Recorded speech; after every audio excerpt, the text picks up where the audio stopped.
The phone rang, shattering the peaceful silence of my morning routine. It was Angela, my childhood friend. "Marissa, I need you," she said, her voice trembling. "Clark and we're getting a divorce." My heart sank at her words. "Oh, Angie, I'm so sorry. What happened?" There was a pause before she responded. I can't talk about it now. Can we meet for drinks later?" "Of course, honey. I'm here for you, whatever you need." After ending the call, I tried to process this bombshell. Angela and Clark had been together for over 20 years. What could have possibly gone so wrong? Later that day, I received an unexpected visit from Elaine, Clark's mother. "Marissa, dear, have you heard the news about Angela and Clark?" she asked, her eyes gleaming with what seemed like glee. I nodded, bracing myself for whatever she was about to say. "You know, these things don't stay hidden forever. I've seen Angela with someone, and it wasn't just a friend." My heart pounded as the implications of her words sank in. "What are you saying, Elaine? Who is he?" She leaned in closer, her voice dropping to a conspiratorial whisper. "I think it might be someone close to you, dear." I recoiled, feeling as if I'd been slapped. "Angela and my husband?" The mere thought made me nauseous. That's impossible," I stammered, trying to regain my composure. Elaine shrugged, a sly smile playing on her lips. "I'm just telling you what I've seen. You might want to keep an eye on your husband." With that, she turned and left, leaving me reeling from her insinuations. That evening, I met Angela at our usual spot, a cozy little bar downtown. She looked exhausted, her eyes puffy from crying. "Marissa, I'm so sorry," she said, reaching for my hand. "I never meant for any of this to happen." I squeezed her hand, trying to offer comfort, despite the doubts swirling in my mind. "It's okay, Angie. Just tell me what's going on." She took a deep breath, her gaze dropping to the table. "Clark and we've been seeing each other. For a while now." The world seemed to tilt on its axis as her words hit me like a physical blow. My husband and my best friend betraying me in the worst possible way. "How long?" I managed to choke out, fighting back tears. "A few months," she whispered, her voice barely audible. "It just happened. We didn't mean to hurt you, Marissa." I wanted to scream, to lash out at her, but the words stuck in my throat.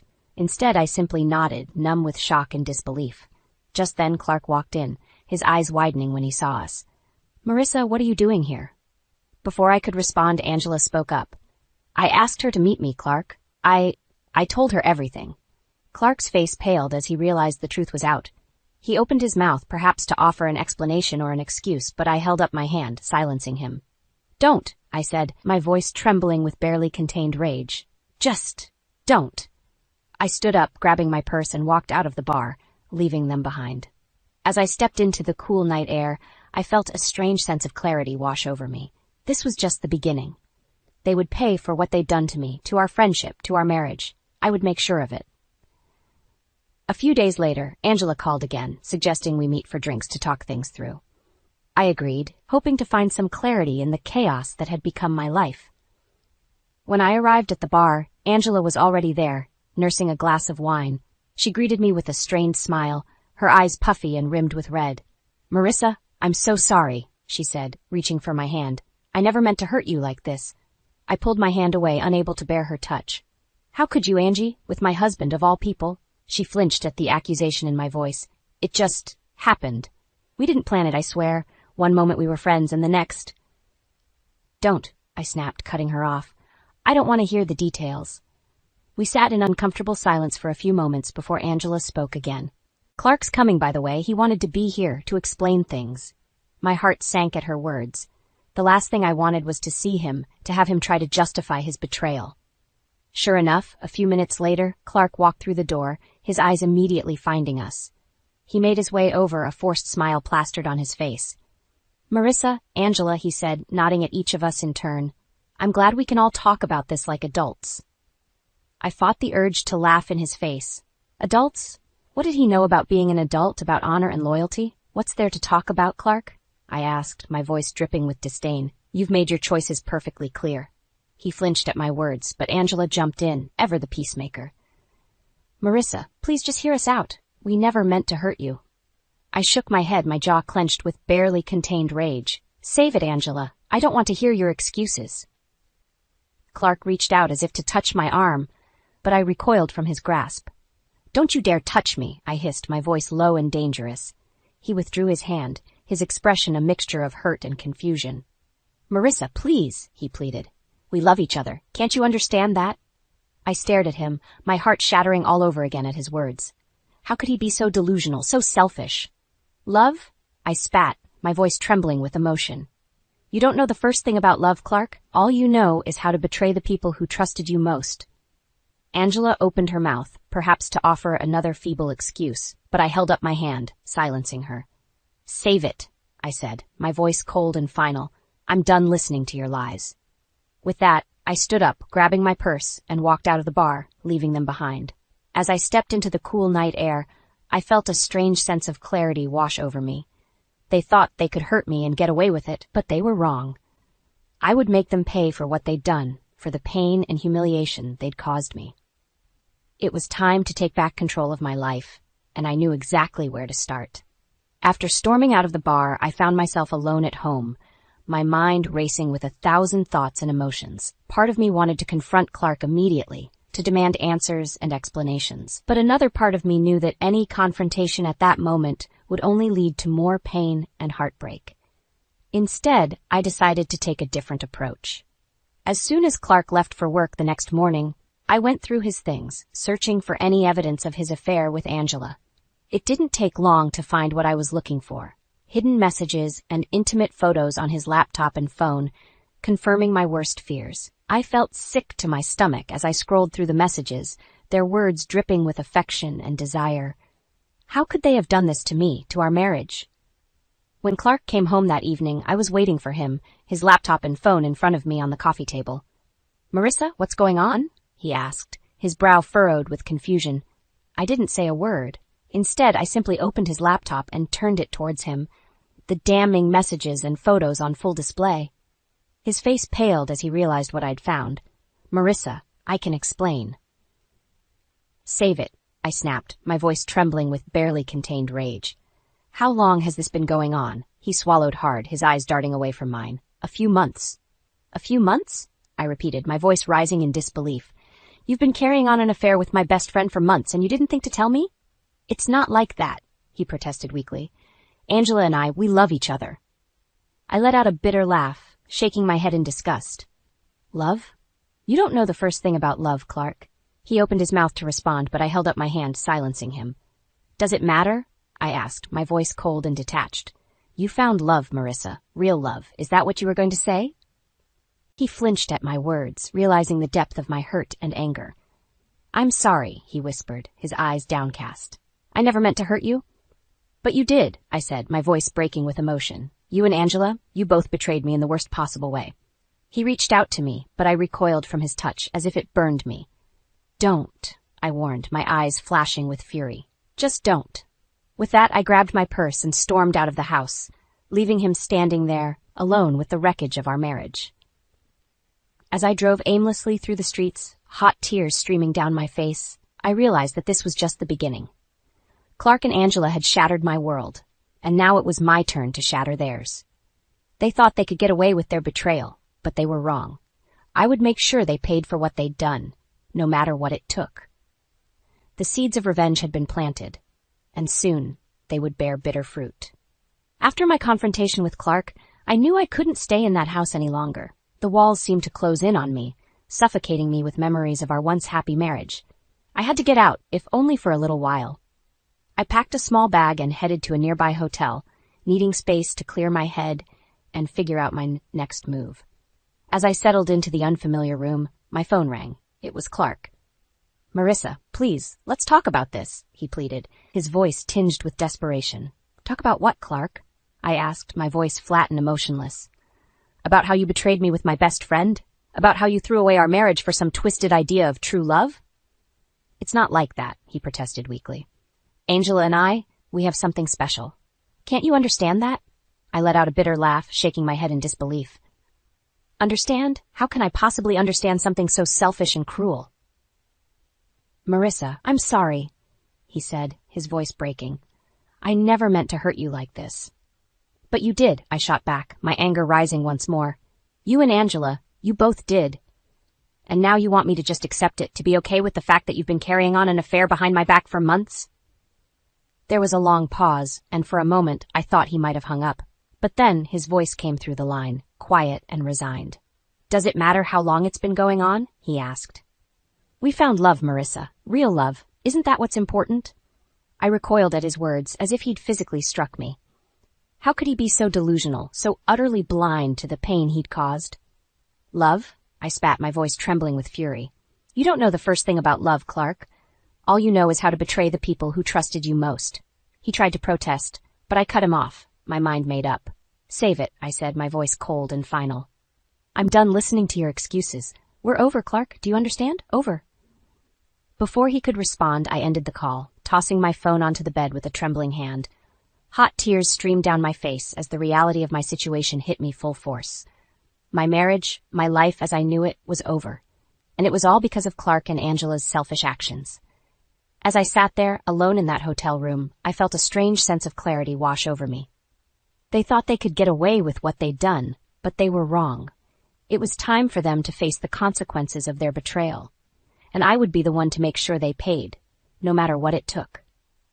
The seeds of revenge had been planted, and soon they would bear bitter fruit. After my confrontation with Clark, I knew there was no going back. Our marriage was over, and it was time for me to start taking control of my life again. I moved back into our house, determined to reclaim the space that had once been ours. Clark had been staying with a friend, giving me the opportunity to assert my dominance over our home. I started small, removing his personal items from the shared spaces and rearranging the furniture to suit my preferences. It was a subtle way of marking my territory, of reminding him that this was no longer his domain. When he returned to collect some of his belongings, he was visibly taken aback by the changes I'd made. Marissa, what's going on? He asked, his brow furrowed in confusion. I simply shrugged, feigning nonchalance. Just making a few changes, I replied, my voice cool and detached. He opened his mouth, perhaps to protest or argue, but I cut him off with a sharp look. Don't, I warned, my tone leaving no room for discussion. He seemed to shrink back, cowed by my newfound assertiveness. As he gathered his things in silence, I couldn't help but feel a sense of satisfaction at his discomfort. Over the next few weeks, I continued to assert my control, altering his routines and habits in small but significant ways. I rearranged the kitchen cabinets, forcing him to search for the simplest of items. I changed the thermostat settings, making him constantly adjust to my preferred temperature. At first, he tried to confront me about the changes, but I met his protests with stony silence or biting remarks that left him reeling. Slowly, he began to realize that I was no longer the meek, accommodating wife he had once known. My cold demeanor and silent treatment seemed to unnerve him more than any outburst or argument could have. He would catch me watching him with a steely gaze, and I could see the discomfort in his eyes as he realized the power dynamic had shifted. Gone was the woman who had once catered to his every whim, who had put his needs before her own. In her place was a woman who had been betrayed and scorned, a woman who was no longer willing to play by his rules. With each small act of rebellion, I felt a sense of empowerment wash over me. I was no longer the victim in this twisted tale. I was the one in control, the one who would dictate the terms of our separation. Clark might have thought he could walk away from our marriage unscathed, but he was sorely mistaken. I was just getting started, and by the time I was done, he would understand the true meaning of betrayal. The seeds of revenge had been planted, and they were taking root in the most unexpected of ways. It was only a matter of time before they blossomed into something far more bitter and destructive than either of us could have imagined. As the days passed, my small acts of rebellion against Clark grew bolder and more calculated. I was no longer content with simply asserting control over our home. I wanted to strike at the very heart of his life to make him feel the same pain and humiliation he had inflicted upon me. It started with a few carefully placed phone calls to some of Clark's colleagues and business associates. I revealed just enough details about his affair with Angela to plant seeds of doubt and mistrust without fully exposing the sordid truth. I'm just worried about him, I would say, my voice laced with concern. He's been acting so strangely lately, and I can't help but wonder if there's something going on that he's not telling me. The whispers and sideways glances began almost immediately, and I could see the confusion and discomfort in Clark's eyes as he realized something was amiss. He tried to confront me about it, but I simply feigned ignorance, playing the role of the devoted wife to perfection. Next, I turned my attention to our social circle. subtly spreading rumors and innuendo about Clark's indiscretions.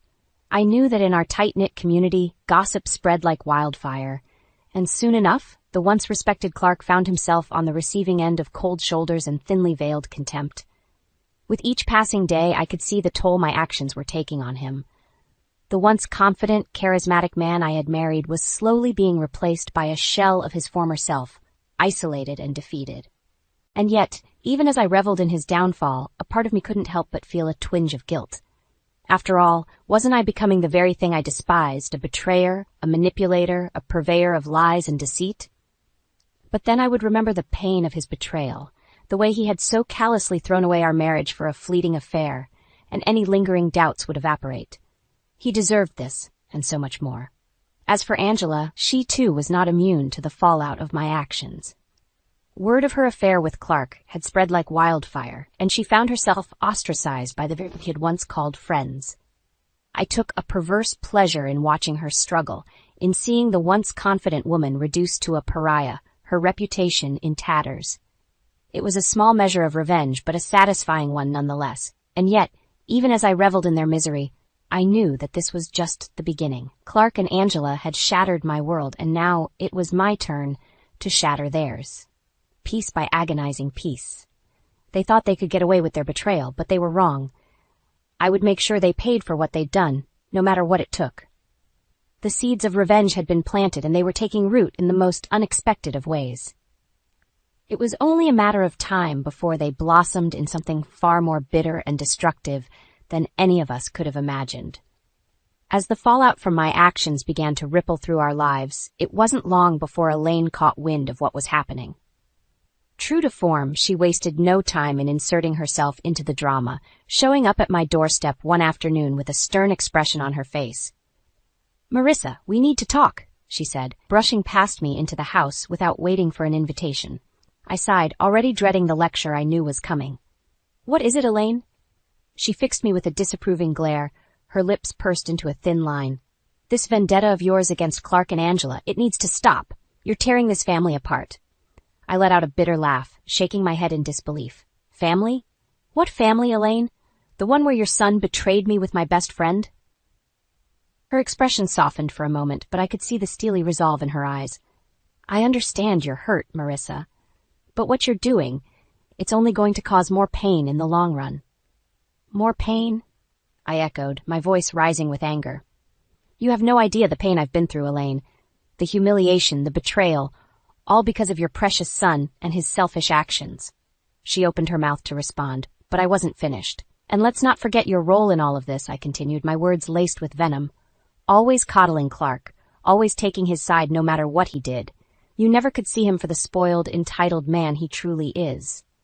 Elaine recoiled as if I'd struck her, her eyes widening in shock. "Marissa, that's not fair. I've always tried to be impartial, to keep the peace in this family." I let out a derisive snort, shaking my head. "Keep the peace? Is that what you call it? Because from where I'm standing, all you've ever done is stir up trouble and take Clark's side, no matter how badly he behaves." She opened her mouth to protest, but I held up a hand, silencing her. "Save it, Elaine. I'm done listening to your excuses. This family was broken long before Clark's affair, and you know it." With that, I turned and walked away, leaving her standing there in stunned silence. As I retreated to the sanctuary of my bedroom, I felt a strange sense of relief wash over me. For too long I'd allowed Elaine's meddling and favoritism to dictate the dynamics of our family. But no more. I was taking control of my life, and I wouldn't let anyone, not even my meddlesome mother-in-law, stand in my way. As I sat there, lost in thought, my phone buzzed with the incoming call. It was Angela, no doubt seeking comfort or absolution in the midst of her own personal turmoil. I stared at the phone for a long moment, my thumb hovering over the decline button. But then a thought occurred to me. Why not let her stew in her misery for a while? With a small, satisfied smile, I silenced the ringer and tossed the phone aside. Angela could wait. Right now, I had more important things to focus on, like reclaiming the life that had been stolen from me, and making sure that Clark and Angela paid dearly for their betrayal. The seeds of revenge had taken root, and now it was time to let them blossom into something truly bitter and destructive. In the days and weeks that followed, I found myself drawing strength from an unexpected source, my own sense of purpose. As the turmoil of Clark and Angela's betrayal threatened to consume me, I realized that I couldn't let it define me. I was more than just a scorned wife or a casualty of their selfish actions. I was my own person, with my own hopes and dreams that had been pushed aside for far too long. It was during those quiet moments when the weight of their deception felt heaviest that I would remind myself of the woman I had been before. The one who had dreams that extended beyond the confines of a relationship or the expectations of others. I had been so focused on being a good wife, a supportive partner, that I had lost sight of the parts of myself that existed outside of that role. But now, as I looked back on those pivotal moments, I realized that it was never too late to reclaim those aspirations, to embrace the person I was meant to be. The path ahead may have been uncertain, but it was mine to forge, free from the constraints of their betrayal. So I let the anger and hurt fall away, allowing myself to simply breathe and exist in those moments, untethered from the weight of their actions. It was a strange sort of liberation, one that allowed me to see the situation and myself with a newfound clarity. As the days passed, that clarity only grew stronger, and I found myself drawing strength from the realization that I was more than just a scorned wife or a casualty of their selfish actions. I was my own person, with my own hopes and dreams that had been pushed aside for far too long.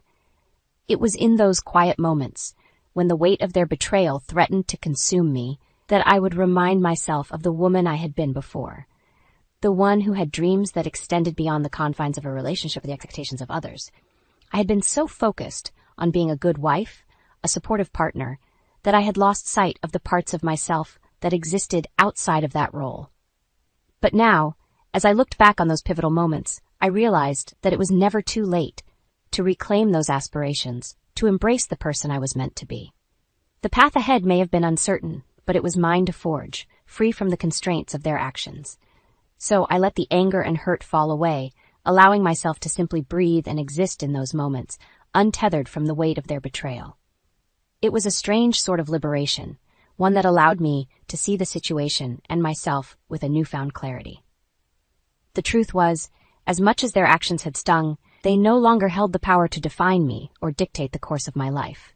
That power rested solely within me, and in that realization I found a strange sort of peace, a quiet strength that would carry me forward, one step at a time.